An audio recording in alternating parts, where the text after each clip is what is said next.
কোচবিহারের দক্ষিণ বিধানসভা কেন্দ্রের বিজেপির বিধায়ক নিখিল রঞ্জন দে নতুন বাঁধ তৈরি করার ও বাঁধর সংস্কারের জন্য সেচ দপ্তরে যান। সেচ দপ্তরের আধিকারিকদের সাথে কথা বলে জানা যায় দক্ষিণ বিধানসভা কেন্দ্রের অনেক বাঁধ ভেঙে গেছে, তা সংস্কার প্রয়োজন এবং কিছু জায়গায় নতুন করে বাঁধ তৈরিও করতে হবে।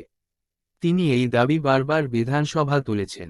সেই সমস্ত কাজের খোঁজখবর নিতেই নিখিল বাবু আজ সেচ দপ্তরে যান বলেই তিনি জানান।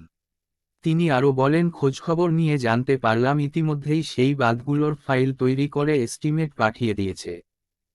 এবার আজকে আমি কুচবিহার ইরিগেশন ডিপার্টমেন্টে এসেছি। আর বিষয়টা হচ্ছে যে এর আগেও আমি এসেছিলাম। আমার বিধানসভার বিস্তীর্ণ এলাকা শালটিয়া নদী এবং মানসাই নদীর বিস্তীর্ণ এলাকা নদী ভাঙনের ফলে সেখানকার মানুষজন খুবই ব্যতিব্যস্ত। তো আমি বারবার করে বিধানসভাতে এই বিষয়গুলো তুলেছি।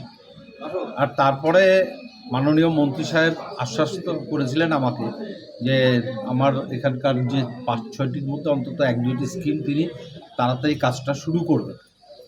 খুব ভালো লাগলো যে এখানে এসে আমাকে, যেহেতু আজকে এক্সিকিউটিভ ইঞ্জিনিয়ার সাহেব নেই, উনি শিলিগুড়িতে আছেন মিটিংয়ে, তো এসডিও সাহেবের সাথে কথা বলে যেটা আমি জানতে পারলাম যে ইতিমধ্যে আমার হরদেব ছেদার ঝাড় মানসাই নদীর উপরে যে মানে নদীর বাঁধ, সেটা ইতিমধ্যে এনারা প্রজেক্ট রিপোর্ট তৈরি করে পাঠিয়ে দিয়েছে।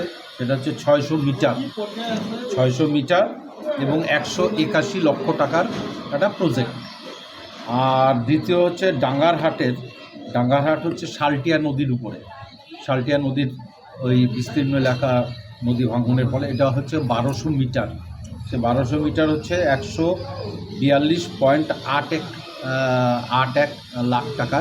এই দুটা রিপোর্ট এনারা ইতিমধ্যে সমস্ত তৈরি করে পাঠিয়েছে। এখন বাকি ওখান থেকে গ্রিন সিগন্যাল আসলে টেন্ডার হবে, তারপরে কাজটা শুরু হবে। তো আমি জিজ্ঞেস করলাম যে যেহেতু সামনে আবার বর্ষা চলে আসছে, যত দ্রুত কাজটা শুরু করা যায়। ওনারা বললেন যে আশা করা যায় যে ফেব্রুয়ারি মাসের মধ্যে কাজটা শুরু হয়ে যাবে। আর ফেব্রুয়ারি মাসের মধ্যে কাজটা শুরু হলে অন্তত মাস 2-1 তো লাগবেই, মানে বর্ষা আসার আগে আগে হয়তো কাজটা শেষ করা যাবে। তো আরও বেশ কয়েকটি আমার প্রপোজাল আছে, দেখা যাক সামনের যে বিধানসভার যখন সেশন শুরু হবে সেই সময় আমি মাননীয় মন্ত্রী সাহেবের সঙ্গে আরও বাকি যে আমার দীর্ঘ যে সমস্ত জায়গাগুলো এখন অবধি নদী বাঁধের তৈরি হয়নি বা এখনও পর্যন্ত কোনো রকম চিন্তাভাবনা হয়নি, সেই জায়গাগুলো আমি আবার যাতে করে মন্ত্রী সাহেবের সঙ্গে কথা বলে বা বিধানসভাতে তুলে যাতে এই কাজগুলো করানো যায় সেটা সচেষ্ট।